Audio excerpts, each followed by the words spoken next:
सभी विद्यार्थियों का स्वागत है हमारे चैनल पे। कैसे उम्मीद करता हूँ कि आप सब बढ़िया होंगे। दोस्तों आज मैं आप लोगों के लिए यहाँ पे लेके आऊँ लिटरेचर एंड बिजनेस राइटिंग यानी कि IBS B का, ठीक है, IBS B पेपर का दोस्तों आपका ये लिटरेचर एंड बिजनेस राइटिंग का ये आपका यूनिट 2 है। अगर आपने यूनिट 1 अगर नहीं देखा है तो आप लोग चैनल पर जाइए, वहाँ पे आप देख सकते हैं, ठीक है। ये हमारा लिटरेचर एंड बिजनेस राइटिंग का यूनिट 2 दिया गया, जो कि बहुत ही मोस्ट इंपॉर्टेंट टॉपिक्स है दोस्तों। यहाँ पे देखिए क्या बोल रहा है कि रिपोर्ट का अर्थ और परिभाषा बताने की, रिपोर्ट किसको बोलते हैं, रिपोर्ट का आपको अर्थ बताना है और इसकी परिभाषा भी आपको एक बताना है। तो रिपोर्ट किसको बोलेंगे, तो रिपोर्ट जो होता है एक प्रकार का लिखित विवरण होता है। क्या होता है, रिपोर्ट एक प्रकार का लिखित विवरण होता है जो किसी विषय, घटना या दृश्य के बारे में जानकारी प्रदान करता है। यानी कहने का मतलब ये है दोस्तों, रिपोर्ट हम किसको बोलेंगे, तो रिपोर्ट हम बोलते हैं जब कोई घटना होता है, जब कोई विषय या फिर किसी भी दृश्य के बारे में कोई जानकारी जो है प्रदान करता है, उसे को हम रिपोर्ट बोलते हैं। यह जो होता है एक आधिकारिक या फिर सामान्य दस्तावेज भी हो सकता है जो एक विशेष उद्देश्य के लिए मतलब कि तैयार किया जाता हो। तो रिपोर्ट विशेषज्ञों, अधिकारियों, व्यापारियों और शिक्षा योग्य के संस्थाओं और अन्य संगठनों द्वारा जो इसका उपयोग किया जाता है। तो रिपोर्ट का मतलब आप लोग समझ गए होंगे कि रिपोर्ट का अर्थ क्या होता है। तो रिपोर्ट एक लिखित विवरण होता है जो किसी विषय या फिर घटना या दृश्य के बारे में क्या करता है, जानकारी प्रदान करता है।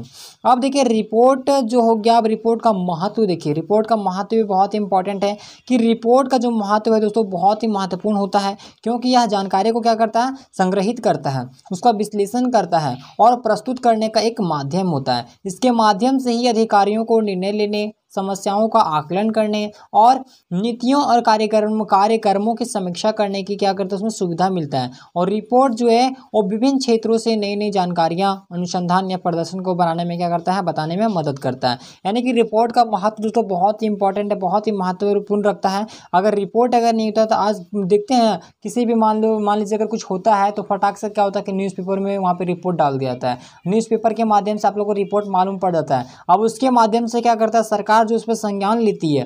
तो इसी तरीके से मतलब न्यूज़ वगैरह भी आप देखते हैं तो न्यूज़ में कुछ ऐसा न्यूज़ होता है, जैसे कि मान लीजिए आपके गांव में कुछ ऐसा कुछ प्रॉब्लम हो गया तो वहाँ पे जो न्यूज़ रिपोर्टर वाले होते हैं वहाँ पे आपके गांव में आते हैं, उस चीज़ों को दिखाते हैं, न्यूज़ के माध्यम से दिखाते हैं, न्यूज़पेपर के माध्यम से वहाँ पे जो मतलब जो प्रॉब्लम्स होता है उसको पब्लिश करते हैं। फिर उसके बाद वो सरकार के पास न्यूज़ आता है, सरकार उस पर क्या करता है, संज्ञान लेता है। तो ये सब क्या है, ये सब रिपोर्ट का महत्व ही है। तो यही पूछ रहा है रिपोर्ट का महत्व के बारे में, तो इसके बारे में तो आप लोग इसलिए लिख पाएंगे। अब देखिए रिपोर्ट का कौन कौन सा तत्व है, तो इसके तत्व में भी मतलब कुछ महत्वपूर्ण तत्व जो शामिल होते हैं, कौन कौन सा, जैसे कि प्रश्नवाचक शीर्षक। इसमें क्या है कि रिपोर्ट का शीर्षक जो है प्रश्नवाचक और सुविधाजनक होता है, जिससे पाठकों का ध्यान आकर्षित होता है, ठीक है। ये सब रिपोर्ट का क्या है, तत्व है। दूसरा जो है परिचय। परिचय में क्या होता है दोस्तों कि रिपोर्ट की जो शुरुआत में एक परिचय होती है जिसमें विषय, उद्देश्य और रिपोर्ट की महत्वपूर्ण पहलू जो इसमें उल्लेख किया जाता है। वहीं अगर हम तीसरा अगर देखें संग्रहित जानकारी, तो रिपोर्ट विषय से संबंधित महत्वपूर्ण जानकारी को संग्रहित करती है और विश्लेषण करती है। यह विवरण, आंकड़े, उपयोगिता, परिणाम आदि के रूप में जो है प्रस्तुत किया जा सकता है, ठीक है। ये संग्रहित जानकारी, ये सब क्या है, रिपोर्ट का तत्व है। उसके बाद निष्कर्ष आता है। निष्कर्ष में क्या होता है, रिपोर्ट में जो आवश्यकता अनुसार इसमें एक निष्कर्ष भी डाला जाता है, यानी कि जो आप लोग रिपोर्ट को तैयार किए हैं उसी से आधारित, उसी के मतलब उसी पे जो है रिगार्डिंग उसकी आवश्यकता अनुसार एक निष्कर्ष यानी कि कंक्लूजन जो है वो दिया रहता है। अब देखिए रिपोर्ट के प्रकार भी प्रश्न में पूछा गया है, तो रिपोर्ट के कौन कौन से प्रकार है, तो रिपोर्ट के कई प्रकार हैं, कई रूप से मतलब कई प्रकार है। जो मुख्य रूप से जो प्रकार जो है वो निम्नलिखित है। पहला कौन सा है, विश्लेषणात्मक रिपोर्ट, ठीक है, कौन सा, विश्लेषणात्मक रिपोर्ट। दूसरा जो है आपका तथ्यमात्मक रिपोर्ट, ठीक है, तथ्यमात्मक रिपोर्ट। उसके बाद जो है आपका वार्तालापिका रिपोर्ट, ठीक है, वार्तालापिका रिपोर्ट। ये भी सब जो है इसका क्या है, ये रिपोर्ट का प्रकार है। अवलोकन रिपोर्ट हो गया आपका। उसके बाद रिपोर्ट की अगर हम शैली की बात करें तो रिपोर्ट की शैली के भी जो सिद्धांत है वो अनेक प्रकार के सिद्धांत है। जैसे पहला जो तालिकाबद्ध और स्पष्ट भाषा का सिद्धांत, जैसे रिपोर्ट को स्पष्ट, तालिकाबद्ध और अच्छी तरह से संगठित करना, वाक्यांशों को संक्षेप में लिखने और स्पष्टता के साथ जो जानकारी प्रदान करना, ये सब क्या है, ये सब रिपोर्ट की लेखन शैली, यानी कि रिपोर्ट को हम कैसे तैयार कर सकते हैं, कैसे लिख सकते हैं, उसके बारे में जो विशेषकर आपको इन चीज़ों को जो है वो ध्यान रखना है।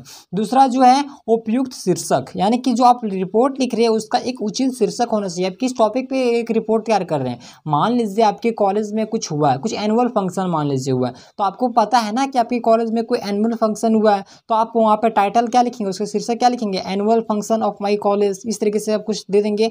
उसके बाद जो भी आप एक रिपोर्ट अपना तैयार करेंगे, ठीक है, तैयार करेंगे। तो उसी तरीके से आप किसी भी रिपोर्ट, अगर किसी भी चीज़ का अगर आप रिपोर्ट लिख रहे हैं या फिर किसी चीज़ की अगर आप मतलब कि अगर न्यूज़ वगैरह में पब्लिश करने के लिए आप वहाँ पे एक मतलब कि आप रिपोर्ट वगैरह अगर तैयार कर रहे हैं पब्लिश करने के लिए, तो उससे पहले आपको क्या करना होगा, उससे पहले आपको जो एक शीर्षक रखना पड़ेगा, एक शीर्षक को पहले बनाना पड़ेगा, तभी उस शीर्षक के माध्यम से। शीर्षक ऐसा नहीं कि मतलब कुछ भी रख दें, शीर्षक जो होगा वो आपके कंटेंट से ही रिलेटेड होना चाहिए, यानी कि जो आप लिख रहे हैं, जिसके बारे में बता रहे हैं, उसी से संबंधित आपका जो है वो शीर्षक भी होना चाहिए।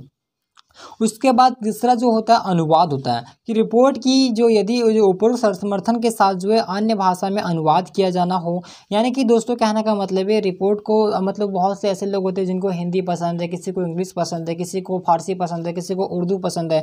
तो ऐसे ऐसे शब्दों का आपको यूज़ करना है, ऐसे ऐसे शब्द का अनुवाद करना है जिससे कि सामने वाले को बात जो अच्छे तरीके से समझ में आए, और मतलब कि आपको जो है वो ईजी लैंग्वेज में जो है यहाँ पे अनुवाद करना है, ठीक है। उसके बाद निष्कर्ष में आता है कि निष्कर्ष में दोस्तों एक रिपोर्ट के संक्षेप में निष्कर्ष या फिर सारांश भी देना पड़ता है, यानी कि जो आप रिपोर्ट लिख रहे हैं उसके नीचे आपको सारांश भी देना है, उसको बोल सकते हैं, उसको निष्कर्ष भी बोल सकते हैं, ठीक है, जो आपके जो महत्वपूर्ण पहलू को क्या करेगा, उसको प्रदर्शित करेगा, ठीक है। तो देखिए मैं आप लोग को जो है यहाँ पे बिजनेस मतलब कि लिटरेचर एंड बिजनेस राइटिंग का ये आपका यूनिट 2 था। तो मैं उम्मीद करता हूँ कि मैं ये भी आप लोगों को मैंने अच्छे तरीके से समझाया। अगर आप लोगों को वीडियो पसंद है वीडियो को लाइक कीजिएगा, चैनल पे अगर नया है तो चैनल को सब्सक्राइब कर साथ बेल आइकन को प्रेस कीजिए।